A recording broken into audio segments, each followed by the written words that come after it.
Hey there. Thanks for tuning in. You ready for another episode of my Bigfoot sighting? Alright then, let's do this. Seen a bunch of rundown no-horse towns where the church is the backbone, loves and the plow, and the five-string melodies grooving, with the farmland rows where the roots run deep, beyond the noise of the busy streets, where the songs of the South are soothing. When I hear the front porch picking down, home rhythm ringing out, I don't run from banjo music. Yeah.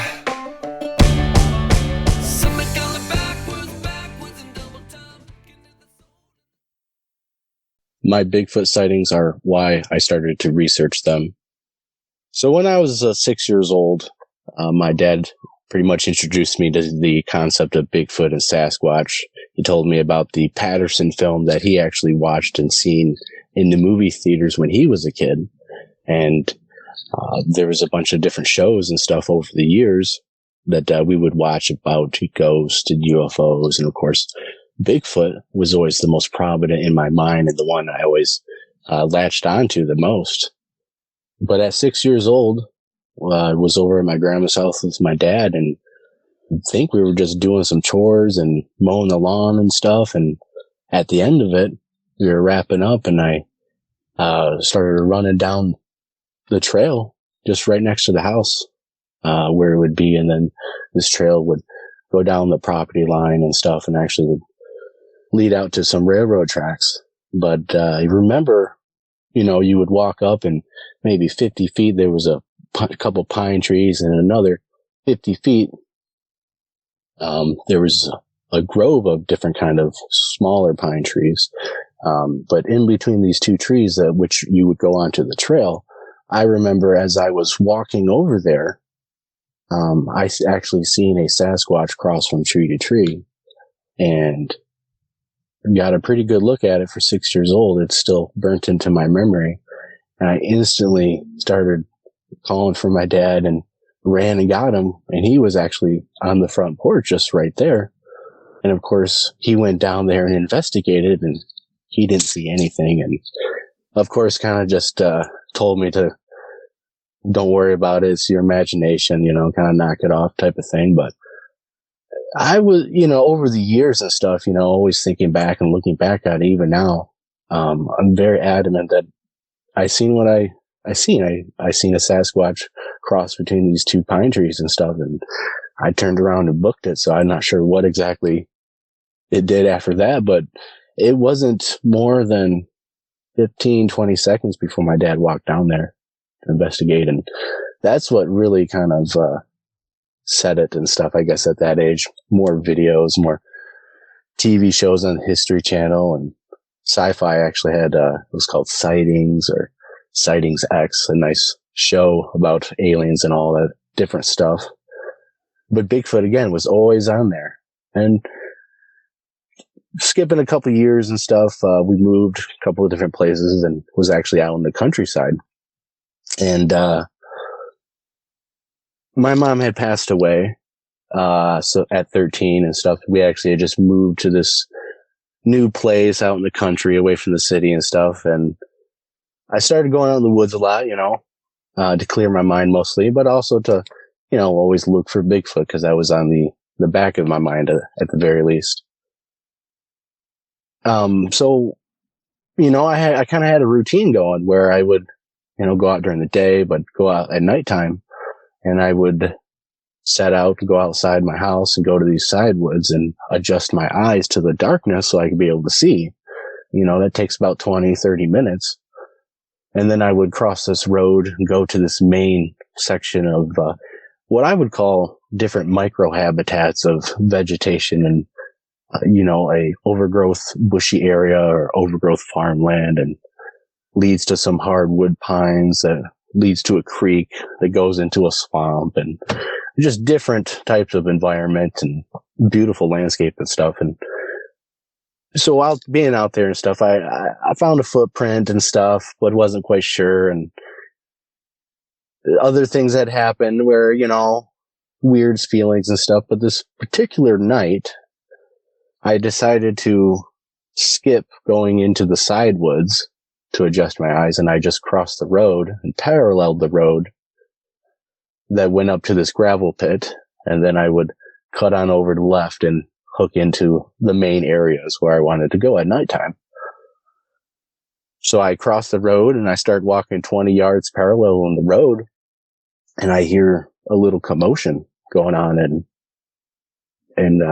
I'm just thinking, oh, it's a deer. You know, at that point I jumped dozens of deer and even got chased by a skunk at nighttime and stuff. So there was it wasn't anything major, and I walked 20 more yards. I heard it again, and I believe I made a low whoop call the first time I heard it. Very quickly, just 200-yard radius. That would hear it. It's not echoing. It's not call blasting.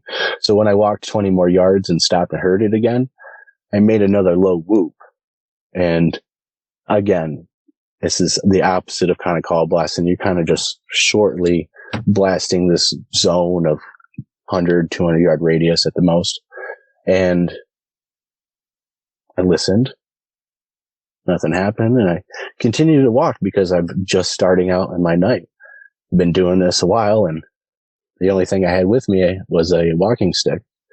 Usually I would probably have my bowie knife and a walking stick, but that particular time I guess I didn't have it. So I walked maybe 20 more steps. I go down this little embankment and kind of around this thicket because it was flooded, and I hear all of a sudden this burst of commotion that comes down on the side woods next to my house. It comes down the embankment, and I hear it cross the road really fast, bipedally. 1, 2, 3 steps, very quick pause, and then a splash. And this is exactly what I heard. And it dashed towards me, stopping in the thicket, probably 30 feet away, I would say. And it was a half a moon to a full moon, very bright out. I did not see this creature and stuff. You see the thicket moving and stuff, but it all happened so fast. It was almost instant, but what I recognized almost instantly was the locomotion of the bipedal movement crossing the road and dashing. You know, deer don't make that kind of sound, and there's nothing bigger than a deer out there, and certainly not a person at nighttime doing that. And so when I stopped and stood there, I raised my walking stick up diagonally to kind of shield myself. And, you know, the first 10 seconds I was waiting for, pretty much to die or something to happen. And as the seconds ticked by what seemed like minutes, 30 seconds, a minute went by, 2 minutes before I actually walked away. But after about 20 seconds, I started to kind of lean back and forth, as if to, kind of show it. I couldn't see it, like I'm trying to look over here and I'm trying to look over here. I don't know, just to kind of show that I don't actually see it. And then I finally decided that, I got to go back to my house. And I put the walking stick back down. I turned, and I remember taking a deep breath and walking, because, that leap of faith of just turning and walking from something that's right there that dashed up to you. I circled back up around this gravel pit, and my head was turning back and forth, looking at everything, trying to figure out if this creature was following me. I figured if I circled around the field into this brushy area, I would be able to hear it, if it was going to come next to me and stuff. Not sure what I would do.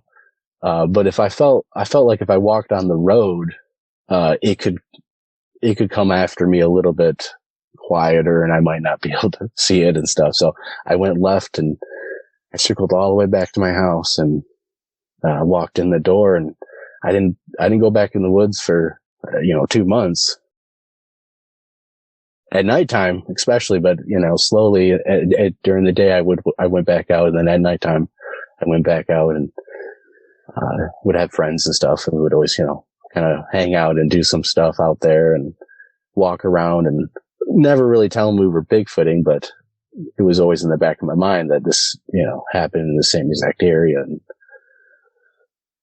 And that cemented,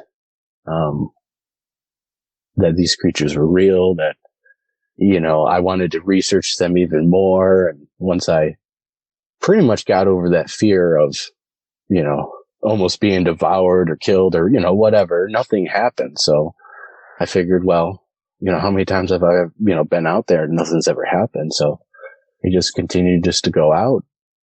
And there was a couple other times where, in this particular section where I actually found a track, at nighttime and stuff, it seemed like there was one around me right there. And, it's very hard to describe the kind of sounds of the sneaking around that they do.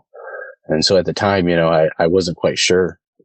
But based on further experiences, I'm pretty confident that was one of those times that they were sneaking around, or what I call the Bigfoots are slinking around, because they're standing up, but they're also going on all fours. And what is described as spider crawling and stuff, and that diffuses the body weight of the creature to 4 contact points, which also leaves partial tracks, because depending on how their hands and fingers are bent and stuff, you can have half of a track. And then if their mid-tarsal break is bending that way, you might have half of a foot track on all fours. So it's really hard to find a good solid foot track if they're traveling on all fours most of the time. So that cemented it. I ended up moving from that location to other locations where I would, research, and came across one time glowing red eyes in the tree line and stuff. And of course, when I walked out there, there was nothing that I could figure out was making it. And I didn't have a light to shine on anything, so it wasn't reflecting off anything that I was doing. In a different area around there, I came across a huge thicket and stuff that I just couldn't get through. It was on this creek bottom, and there were so many logs and stuff that I kind of went around it, and then I just busted through this viney, luckily it wasn't thorns, but viney patches and stuff, and came across this little area where something had killed a deer and was sitting up and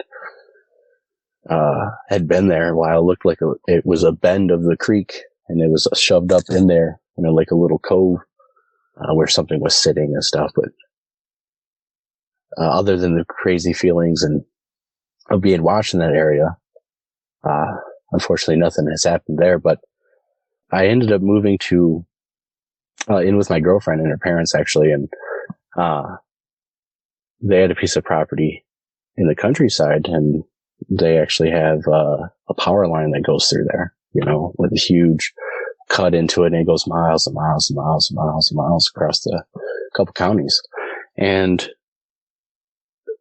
they never believed in Bigfoot and stuff. Actually, growing up there, it was a generational kind of I wouldn't say homestead, but the father grew up there, and of course they grew up there, and Bigfoot was the last of the things that could ever be on this property or in lower Michigan or, anywhere populated area, I started doing my thing, started noticing some tree structures sticks that were placed in odd places that, the other day that wasn't there. I mean, we didn't have a storm. We didn't have high wind.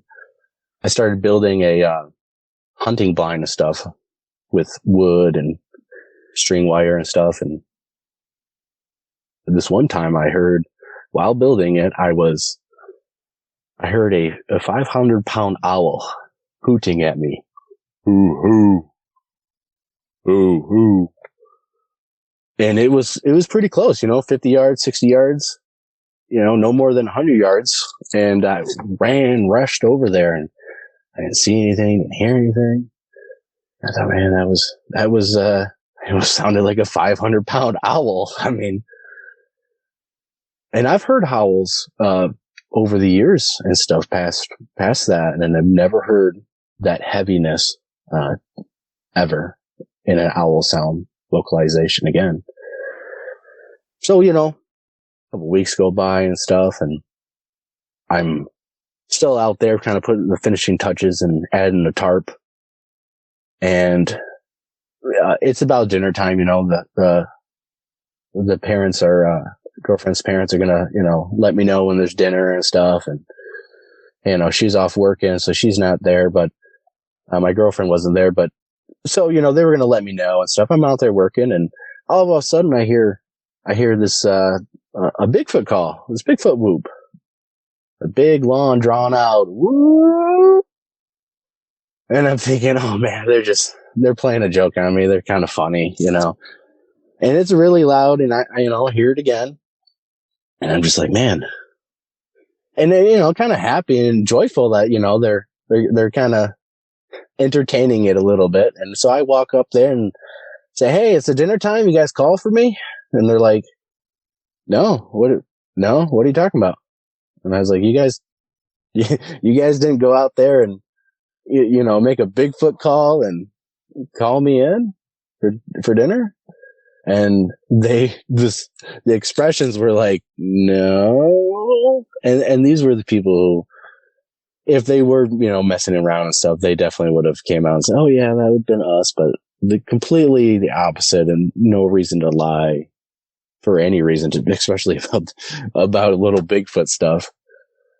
And it was one of those things like, okay, it's like, maybe there's some stuff going on here. And I started finding more manipulation, and actually started recording stuff on an old iPhone at the time.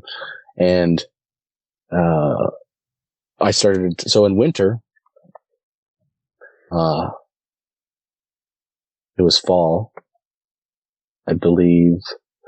The frost had just kind of started to happen and stuff, so it was really cold and frosted out, but not a lot of snow on the ground. And I decided to practice my fire building skills and use a magnesium rod and use different kind of stuff to build a fire and actually camp out there. And there's just some side woods in the back property, and actually pretty close to the house actually. And I started building the fire, and as I got it just about going, I heard this massive tree snap just crack loud, like a gunshot go off. And I jumped up, instantly stood up, and as I looked down the tree line in the forest and stuff, I seen this kind of like silhouette, and the moon was out, so it kind of had like a little silver kind of a tint to it.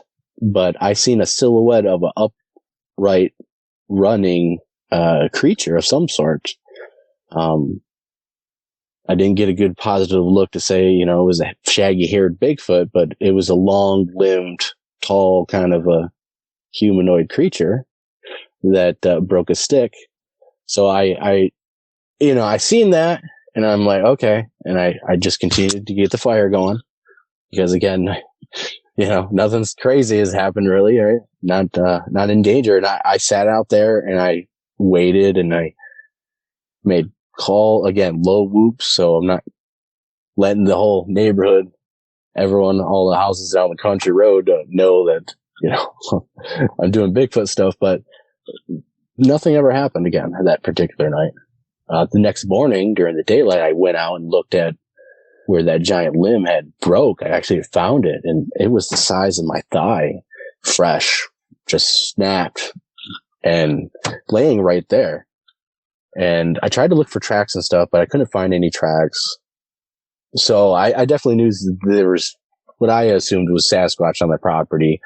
Probably had been there for a while, especially because no one really believes in Sasquatch. We're usually right there, and they're never really looking for Sasquatch in their backyard or in any of the lower continental states, really, because we've conquered everything. But this one particular time, basically the last event on that property,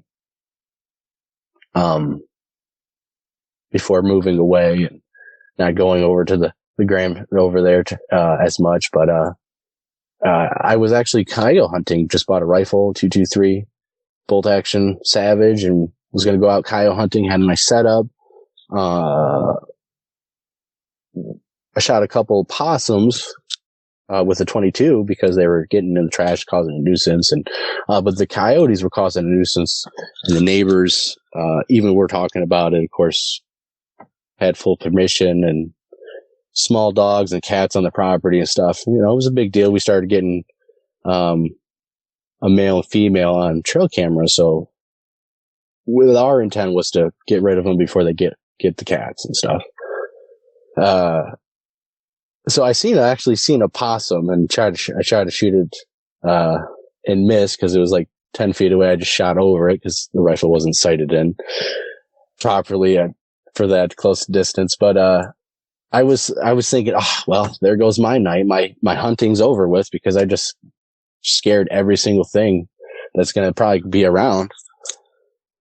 And so I was like, all right, I started walking back up to the house, and I am literally next to the house, you know, next to the side woods right here. And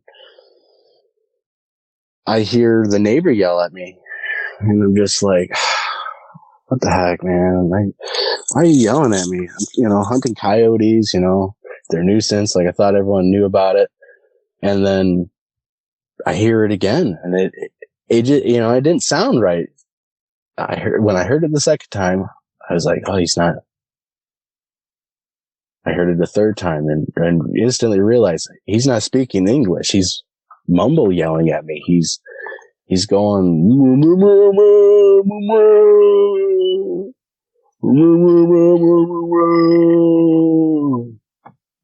and I can tell it's a dude. Sounds like a guy. But he's not speaking English. He's mumble yelling at me. And he yells again 5 times. And sounds like, you know, I'm right next to the house. The you know, the neighbors is right there. There's a house across the road, and there's another house right there across the road, a little farther down. But you know, as I hear this, you know, I you know, I'm quiet and listening, and he yelled the 5th time, and he started coming closer, and he's yelling. And when he basically crosses the road and starts to get closer, but he's paralleling on the other side of the woods, coming to where he's exactly parallel to me. And as he's yelling, I hear this female jump in and start talking and bickering back and forth. And she's going crazy. They're bickering back and forth like a married couple. And she's making this fluty bird song kind of sounds and tones. She's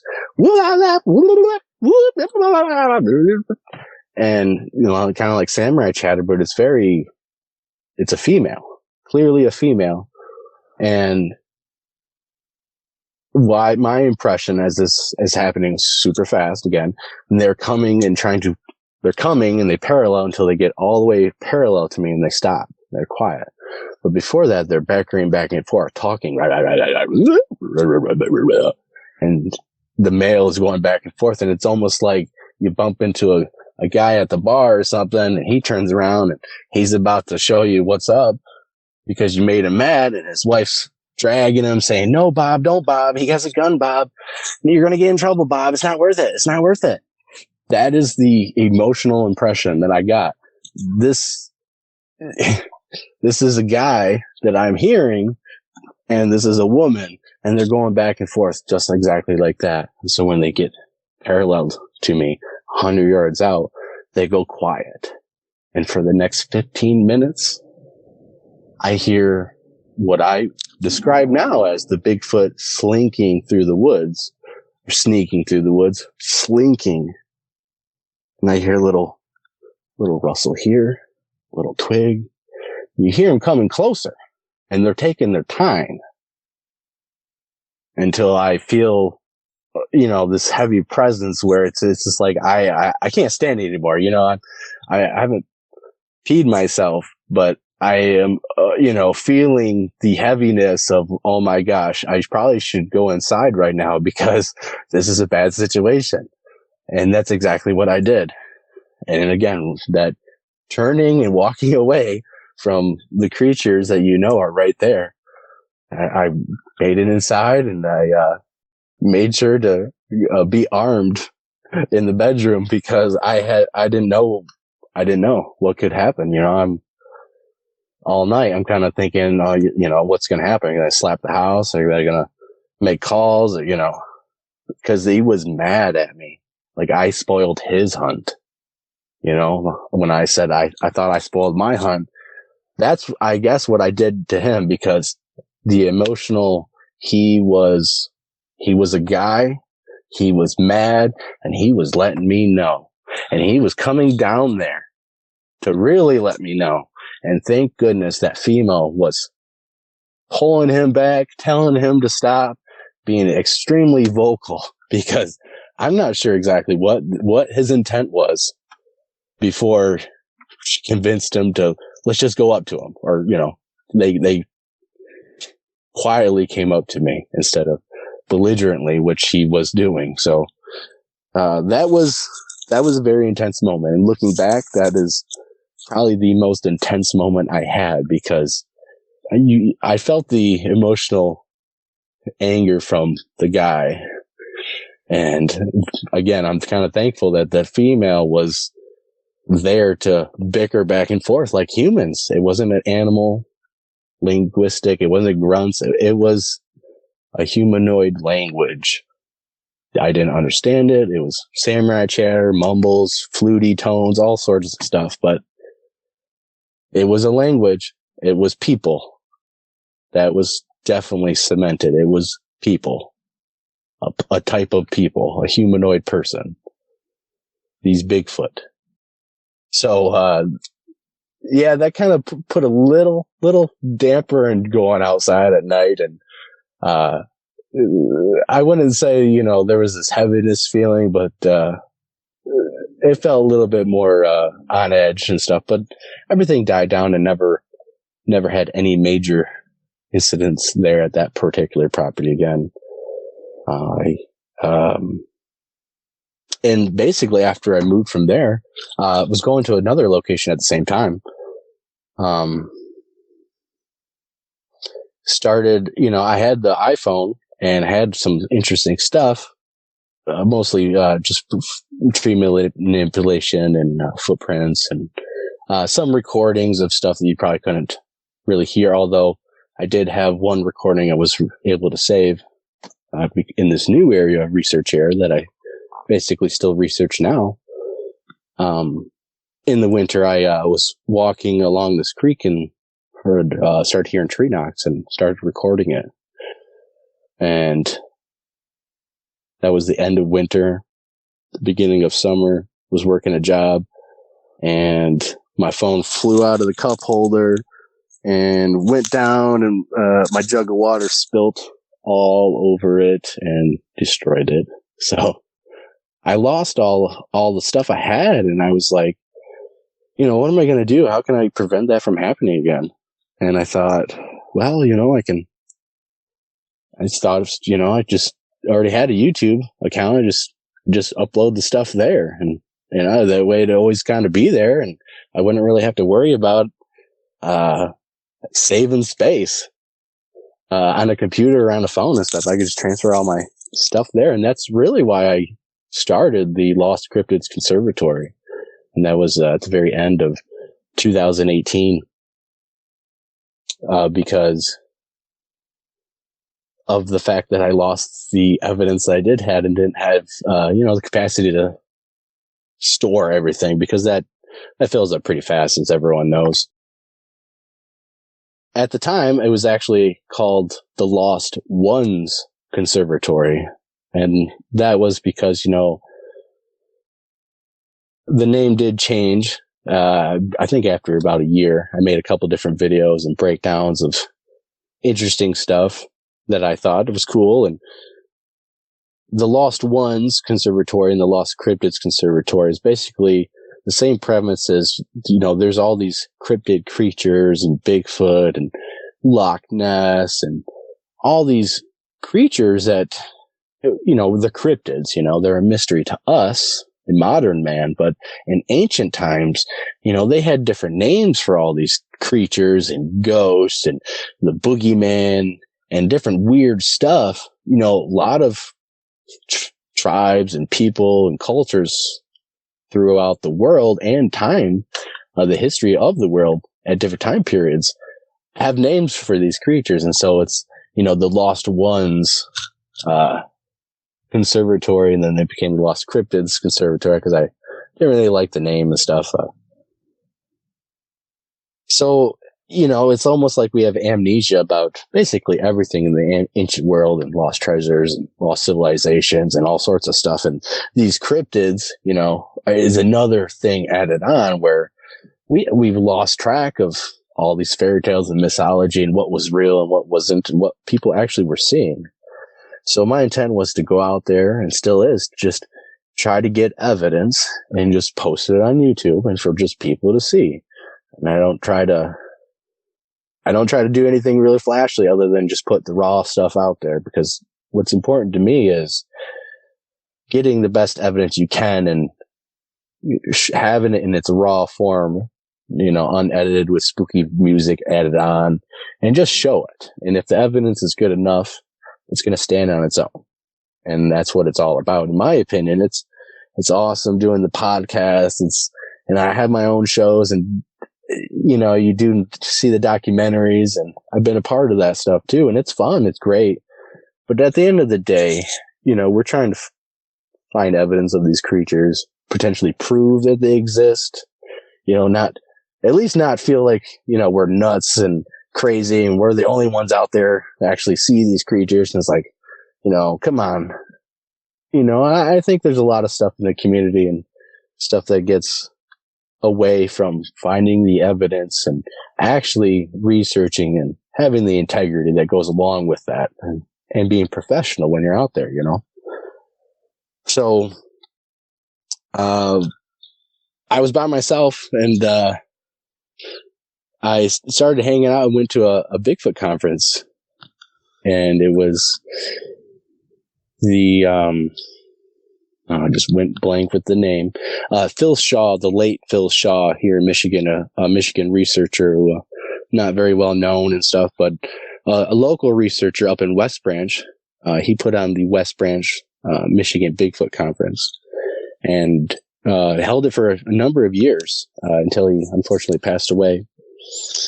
So I went to a conference, and Cliff Brackman was there, and it was awesome, and meeting everyone and talking to everyone. And I met this younger fellow who was there by himself, and he was cool, and we talked and introduced himself, and his name was James, and so we kind of clicked, and he asked me, well, where are you staying and stuff? Are you camped out somewhere here? And so I took him back to my camp spot and ended up blowing the axle on the 2000 Chevy because of the rough terrain and craziness of stumps in the middle of water. So that was an adventure. Nothing happened there, but being introduced to James, this leads up to we started actually going out here in Lower Michigan, and went out to a particular area that's kind of known for sightings in the BFRO and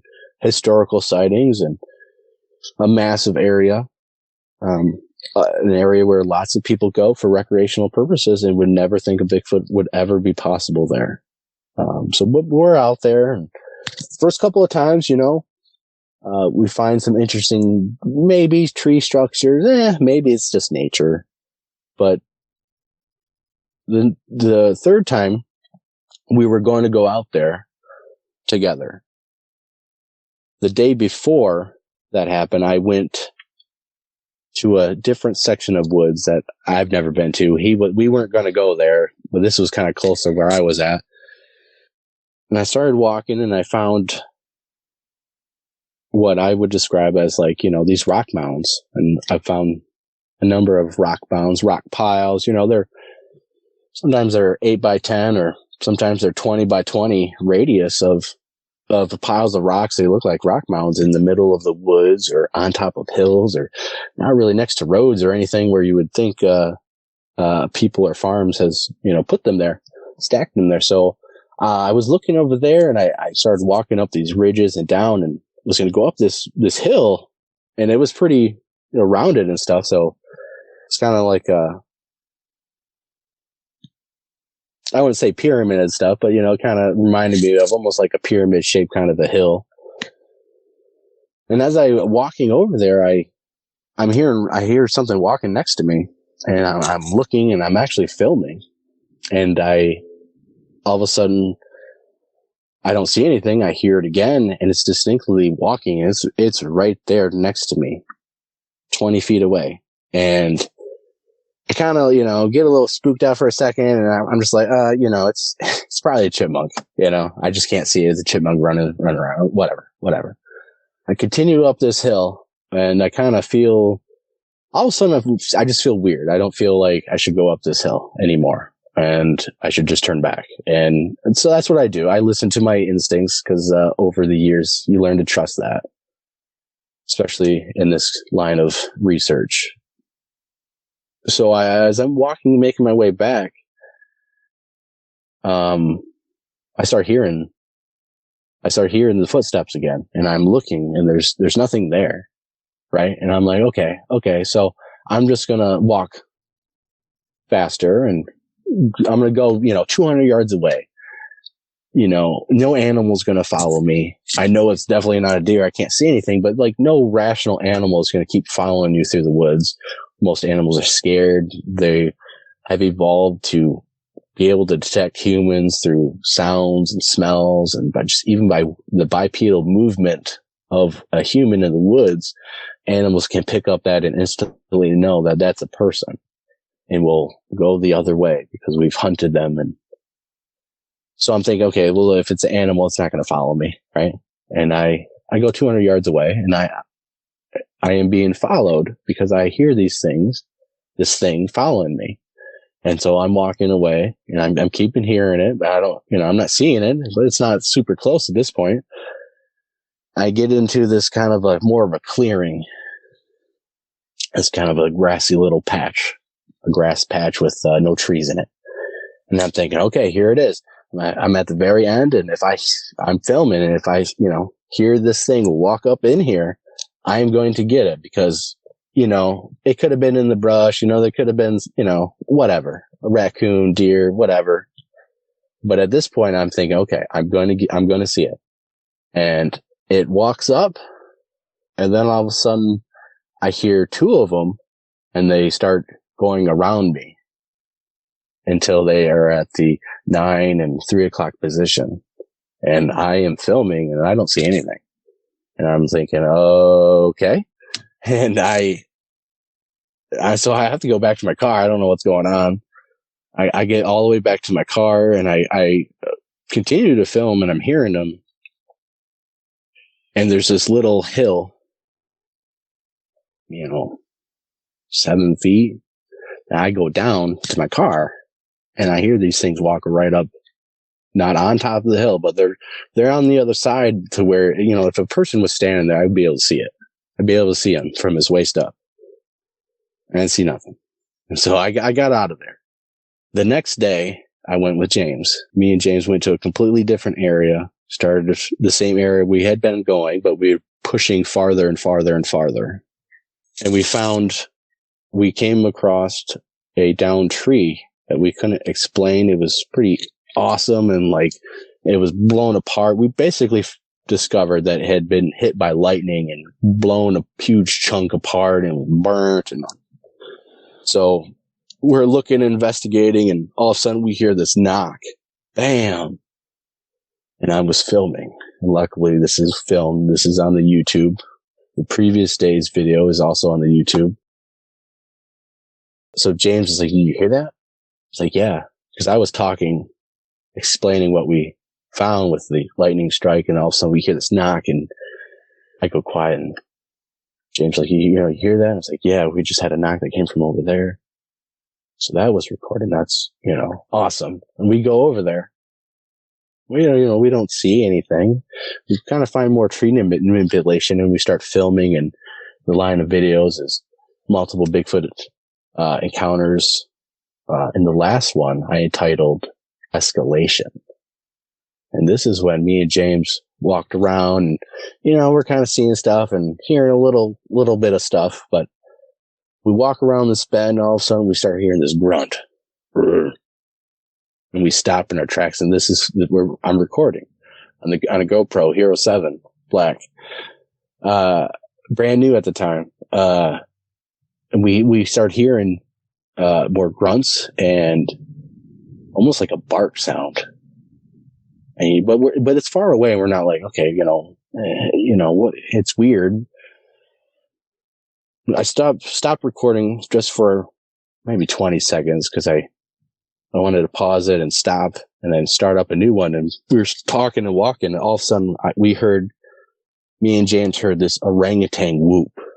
It's almost like, you hear on the National Geographic when you're watching about orangutans. And I started recording again, and it's like, we just heard this orangutan whoop on this ridge, and we started walking on the bottom of this ridge, but paralleling it, we started hearing stuff, and James got really freaked out. When we got on top of the ridge, we were hearing stuff, and he starts calling out to them, like, hey, who's there? Is anyone there? And he's freaking out, and he's telling me, he's like, dude, I'm scared. Like, we got to get out of here. Like, he's kind of having like a little panic attack, and he's calling out to him like, we don't mean any harm and stuff like that. And I'm actually laughing at him a little bit, but also at the situation, because I can't believe this just happened to me the day before. I can't believe this is happening now, and, recording and stuff. And I was very excited, but he was extremely not okay. And this is where it comes in professionally and having integrity. It's like, you got to think about people and their safety first. And so my first instant thought was, okay, let's get James out of here. Let's get out of here, and, maybe they'll follow us out. We'll get back onto the trail as fast as we can. And then we'll just take the trail out. And if they follow us and they're doing stuff, I'm going to record it. It's going to be awesome. And, we get back on the trail, and, nothing else happens. We get out there, we get back to the cars pretty fast, and, oh man, that was exciting right there. And that cemented, me and James, research buddies and going out. And I wasn't really in the Lost Cryptids Conservatory, but I had another researcher bugging me he wanted to go out and join. And so we started having a bigger group and having a bunch of Michigan researchers together. And at one point, I think we had like 15 people going out and stuff, going to different areas, and having some stuff happen. But unfortunately, it always seemed like I was the only one recording. And so a lot of that stuff is just stories and stuff. But we ended up going up north on a pretty big trip, and there was a good amount of us there.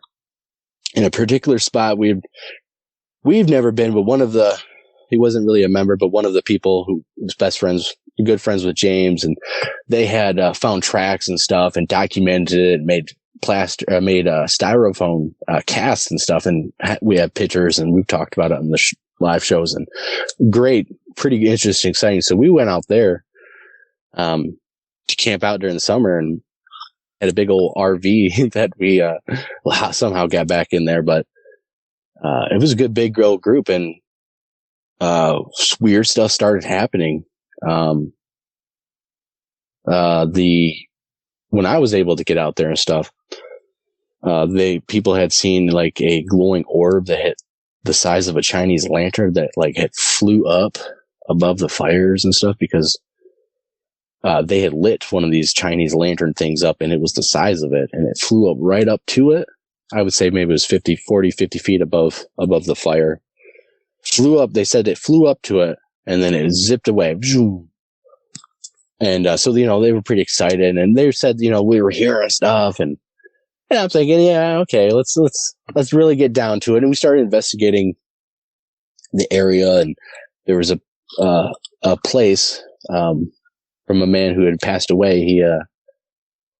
He claimed that he's seen a female Sasquatch constantly walking through his yard and looking through his windows and stuff, and very adamant. He started calling her Sarah, very adamant that she was a female around there, and there was other groups and stuff, but she would always, and he was out in the middle of like a trail system house. I'm not sure how he got that nice chunk of property, but there's cabins and stuff out there, and he was very adamant and stuff. So we went out there to investigate. He actually had passed away very unfortunately just before we basically went out there, just a couple months.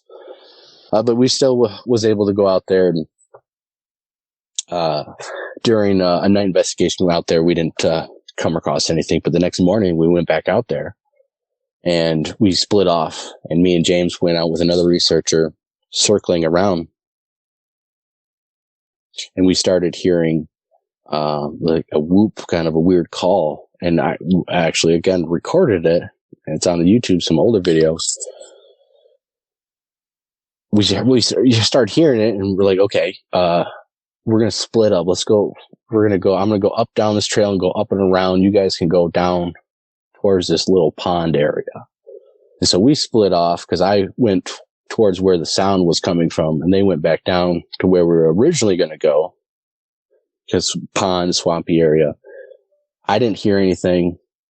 I was like kind of disappointed, actually, but they heard rock clacking and stuff down where they were at.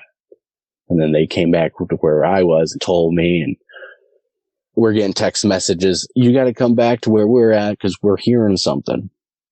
And so like, okay, we're doing that. And I'm talking to James, and the other researcher, he kind of zips super fit, kind of briskly walks, because he wants to get to the action. So he's kind of gone. And me and James are just taking our time, because we're thinking, if there's something right here with us, maybe it's going to follow us again. And as I'm walking, I look over to my left into this thicket, and I see this volleyball-sized orb. And it was like a smoky gray fog color. And I clearly seen it, and I did a double look, and then it was gone. And then I did this back and forth of like, okay, well, maybe I could see it. And it was gone. And James was right there. And I was like, okay, well, that was weird. And again, we're getting text messages. You got to come over here. Let's go. So we're walking over there and walking on this trail system towards where the cabin's at, where all the other group of people is, or they're hearing something. And I look over to my left again on this other trail system, and I seen the silhouette of a upright walking dark, looked like a Sasquatch, quickly dart in between two trees. And I stop, and again, I do the back and forth, like, did I just really see that? And I start filming, and I tell James, go over there, run over there. I was joking to James, like, hey, run over there. And he actually does. He actually runs over there and gets to where the creature was basically at, and he says there's nothing here. And we all looked over there. We didn't find tracks, but we found like impressions. And at the same time, they're blowing up my phone and screaming at this point where, come over here. Very adamant, very heated words of getting over there quickly. And I actually kind of get annoyed. I'm like, okay, whatever, let's just go over there. And we go over there, and they're explaining, oh my gosh, we heard, it sounded like, something was over here messing with us, making noises. And we actually did find a footprint that looked like it was in moss and stuff. So it was like printed in there, and it was staying like that. And we documented that. And so that was pretty exciting. We stayed out there. We walked around. Nothing else happened. So like, okay, we went back to camp, and we started hearing stuff around camp, and there was this orb that flew up, and it was about baseball size around the fire and zipped away. I think some other people thought they had seen a UFO flying around. We had went out through, we heard something in this swamp. So we all kind of went through this. It was a bog, a floating mat of vegetation, and it was soggy and all sorts of bounce house fun. Basically inaccessible. I mean, I think we went like 100 yards, and it took like, it felt like 20 minutes or more, just because getting stuck and not exactly going fast. And so we went back to camp, but we started hearing stuff and actually vocalizations and stuff and I actually was recording with another researcher, and I was like, hey, do you hear that? And we picked up this little vocalization, I believe it was like a little whoop. And, he's like, hey, did you hear that? And I was like, yeah. We walked around and stuff, and we'd never seen anything. And then, so that was pretty exciting and stuff. And then we got, Carrie Arnold started doing the show, the Bigfoot Odyssey, and started watching him and thought he was great and talking to him. And he started doing, the 168 expedition. And the first one, went completely under, and they wasn't able to go to Florida. And, they went to where, Carrie Arnold had his first encounter. And so the next year they started doing the 168 Florida expedition, 168 hours, a week-long expedition in Florida, in this area where, Carrie and other researchers were very adamant that there are Bigfoot there, that, if we can get a collective of actual good researchers there all at once for a whole week, with equipment and stuff, we'll be able to get these creatures on film. And so that's what the 168 was about. And I was able to be a part of that. Brought a couple of Michigan researchers down there that were in the group. And in the first night, we went over plans of what we were going to do and stuff like that. And, I think we had team leaders and stuff, but, I don't know what happened the second day and stuff, but basically my group, the people from Michigan, I told Carrie, like, hey man, we're going to go out. We're just going to go do something right now and at nighttime, because no one else, I guess, was going out that second night. So we went into this, to this location out there that, supposedly there's where the Bigfoot were, and we're walking around and we get out there and it's like, oh crap, man, I think I actually forgot my camera or something. And then I had to go back to the car. So me and this other researcher went back to the car, and these two others started texting us and freaking out that they're hearing something. And all of a sudden, Dave, who was a retired federal agent, he basically got like super sick and instantly was out of it and sluggish. And the other researcher was dragging him up, kind of like pulling him to get him there. And he was like, dude, there's freaking eye shine. There's red eye shine. There's red eye shine. And he got real sick. And this is all in the documentary and stuff. I didn't see anything or hear anything. Of course, I mostly was making my way back and forth from the car when all that happened. I came onto this situation of this guy is really, really sick. Camera guy is scared. This other researcher wants to go out there by himself. And again, you have to make the call that people come first and safety comes first. So I said, okay, we got to get him back to camp and get him checked out, because there's medical people there with experience. We need to get him checked out and make sure, nothing bad is going to happen, even worse than what he's feeling right now.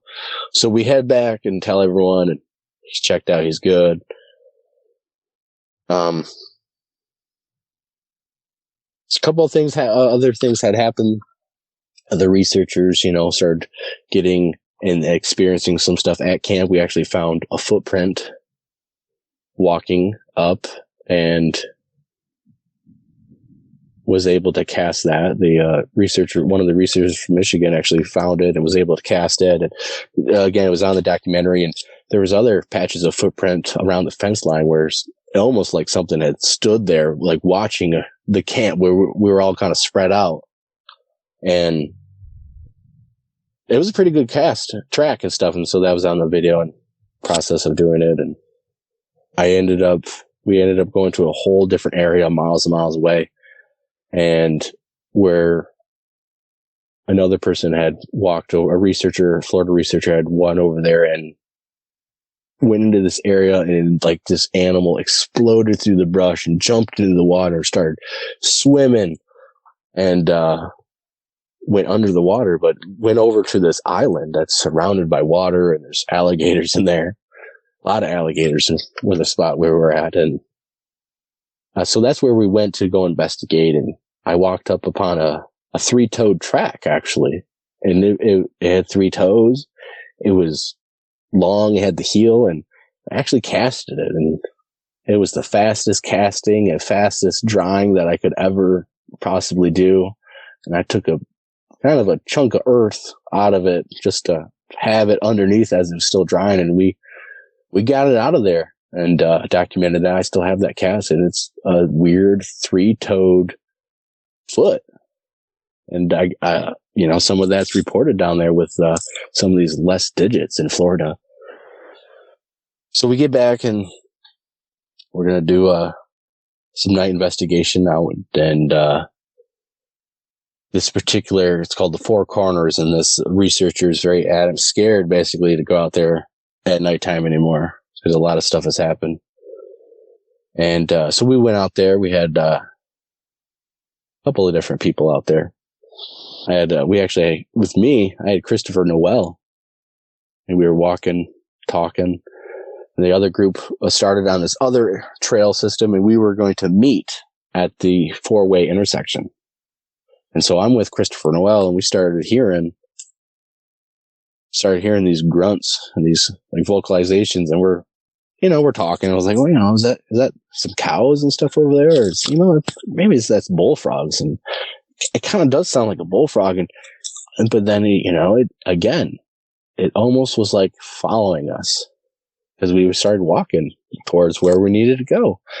And at one point, it was almost like, this thing's right here in this bush line, and it could possibly be these creatures. And I got an apple out, and I stuck my hand up into these different bushes and waited for something to take the apple.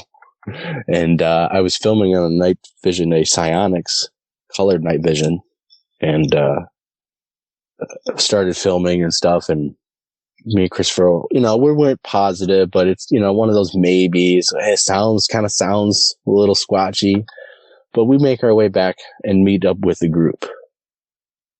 And all of a sudden they're like, dude, there's something crazy just happened to us, and you're not going to believe it. And they're very adamant that they started hearing something like following them. And one of the Michigan researchers has what he described as like the lost sheep, where he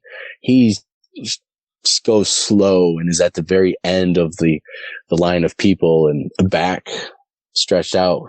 And he was very adamant that there was stuff around him, following him.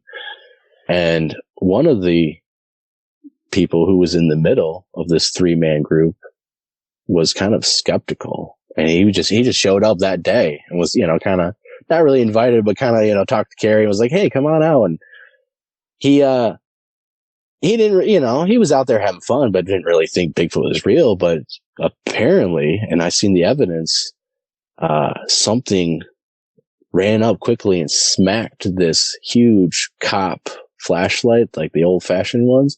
That was a taser too.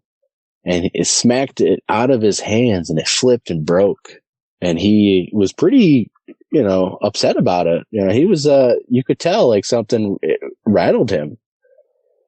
And they were filming this entire time somewhere on those, hard drives. I'm sure that footage, because it didn't make the first documentary. There was going to be another documentary that came out, but unfortunately, Carrie Arnold passed away and stuff.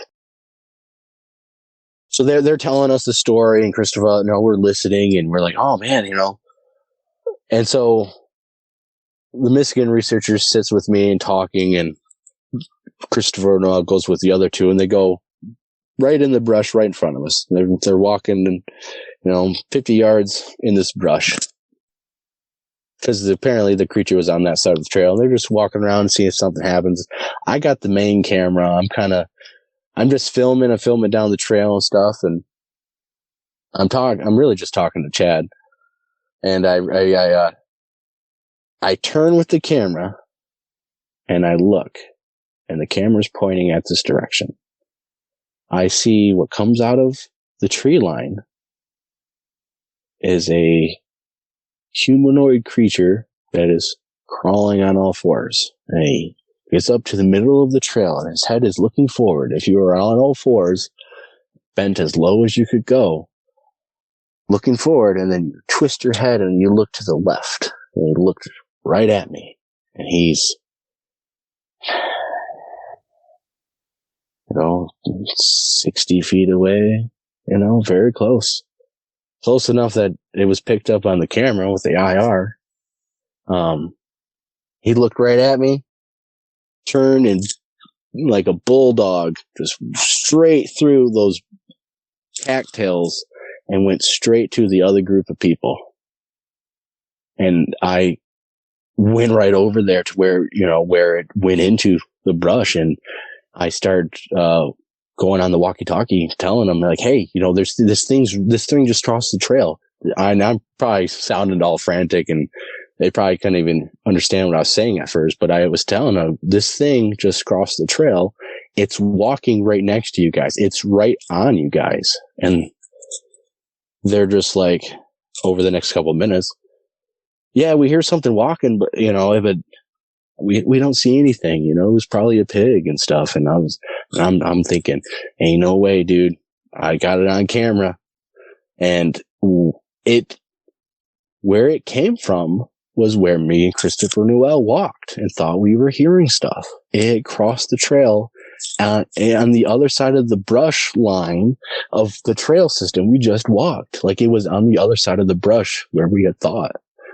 And this creature was, I would say, no more than 7 feet tall, maybe a little bit less. It was spider crawling, what people describe, and it is a very fluid and weird looking movement, seeing this humanoid creature do it. But what I remember the most is when it turned quickly and looked, it snapped its head. Just how it had fur, but like, it wasn't long hair on the head, not any Fabio long hair going on. It was actually very short cut, and you can see the roundness of the head, but you can see fur, but it was very short. Almost like kind of like a short-haired dog, or a short-haired big dog and stuff. The fur wasn't really big and stuff, and it looked slender. I wouldn't say it looked like Arnold Schwarzenegger, but it looked very lengthy. And so, I mean, we downloaded that, and the next day we played it on the big screen for everyone to see, and you could see this black thing come out and cross the road, and it needed further enhancements, brightening up the light to really bring that creature out. So it was downloaded to that hard drive, and still there, waiting to be found. And then the last night that we were there, we Michigan crew again split off into a 3-man team, and we went into this kind of a cypress grove, or this maybe like flooded cedar kind of grove, or a flooded. Not familiar with the trees in Florida. It was a pretty weird experience with the different environment from Michigan to Florida and the bugs. But we were in this like flooded tree grove on a trail, and it wasn't flooded anymore. So we were like at the very bottom, and all these roots were, you could go underneath of, some of these trees and these roots and stuff. And so we're looking for tracks, and it's nighttime, and one of the researchers is doing his hanging back, and he's hearing stuff, and me and the other researchers are, thought we heard kind of something, but it's always like, oh, maybe that's something, but most likely it's, it's not. It's these little what ifs or maybes, and they all add up eventually to something major. Or if there's something major happens, you can add those little things up, especially if something follows you. And I started recording on this night vision psionics, and I walk right up to this edge of this tree line, and there's this massive solid red eye glow right there. And I'm filming, and I get on my walkie-talkie, and I'm telling the other guys, hey, get over here. There's something right here. And what I this all happens super fast, but at the same time, a lot of these encounters, it almost feels like time slows down. So it happens super fast, but your adrenaline's rushing through your body, and it slows things down. And I very quickly went flashing this camera with the IR back and forth. And to me, it almost seemed like the creature could sense or see the IR and was actually hid from it like a flashlight was shined on it. And this was the, I think it was 840 nanometer or something. So very quickly, I kind of go back and forth, like you can see the IR light. Because I'm trying to experiment, does it actually see it or not? And it happens so fast. The other researcher gets up here, and he has a flashlight, and all of a sudden it dips out, and I can't see it anymore. I said, turn your flashlight off. Because I didn't have a flashlight on. I'm using the night vision, and we're standing there, and nothing else happened, but it was filmed, and that was in the documentary. That's on the channel. So those are just some of the experiences that I've had over the years. And I have many more that could probably fill up another show. But the Lost Cryptids Conservatory can be found on YouTube, mainly on YouTube. We're also on Rumble and trying to do a little adventure on Kick. And we also can be found on Facebook, in the Facebook groups, and also as a page. And I try to keep a schedule with the Lost Cryptids with a show. Usually I'm on myself kind of just ranting away about Bigfoot stuff and my opinions. And sometimes we have some good discussions with other people coming on, open mics and stuff. But mainly the YouTube is where you can find me, email me and stuff. I'm actually going to have a Bigfoot and Dogman conference here September 26th. That's going to be a Friday from noon to 6 p.m. So it is a free event. I just ask that, you would go on to the Ticket Link website links that are out there and stuff and just register so I know who's coming. But we're actually going to have a free event this year. We've had this event last 2 years. And this is kind of a way to spread the awareness of what's really going on, basically in the backyards of Michigan residents, but all around the country, where Sasquatches are right up on there. So we're going to have that. And the Dogman is included in that because I actually had a Dogman sighting that we didn't get into. Well, that's it for tonight's show. If you've had a Bigfoot sighting and would like to be a guest, please go to mybigfootsighting.com and let us know. Thanks for listening. Have a great night. Seen a bunch of rundown no-horse towns where the church is the backbone, loves and the plow, and the five-string melodies grooving, with the farmland rows where the roots run deep, beyond the noise of the busy streets, where the songs of the South are soothing. When I hear the front porch picking down, home rhythm ringing out, I don't run from banjo music. Yeah, the sound of a memory brings me back to the bluegrass playing on my dad's 8-track. His pickup man had been through it, getting through the day on Scruggs and Skags, bucking hay bales to those Tennessee jams. There's no other way that I'd do it. When I hear the front porch picking down, home rhythm ringing out, I don't run from banjo music. Yeah. Something coming backwards and double time, looking at the soul and the tremolo Kentucky style. Those are the anthems strumming out, country boy living. When I hear the front porch picking down, home rhythm ringing out, I don't run from banjo music.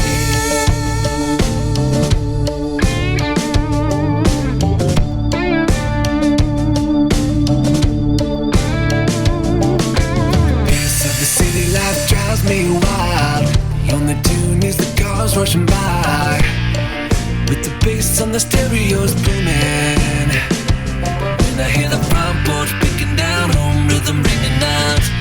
I don't run from banjo music. Yeah.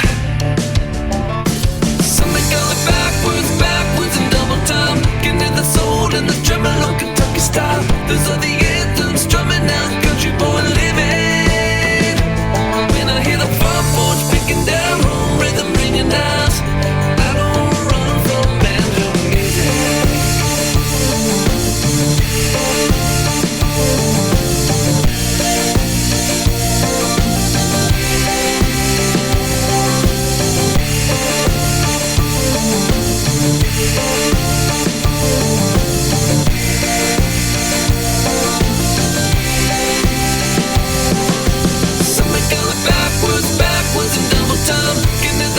In the tremolo Kentucky style, those are the anthems drumming out, country boy living. When I hear the front porch picking down, home rhythm, ride chicken porch swing, mama's best sweet tea kind of sound.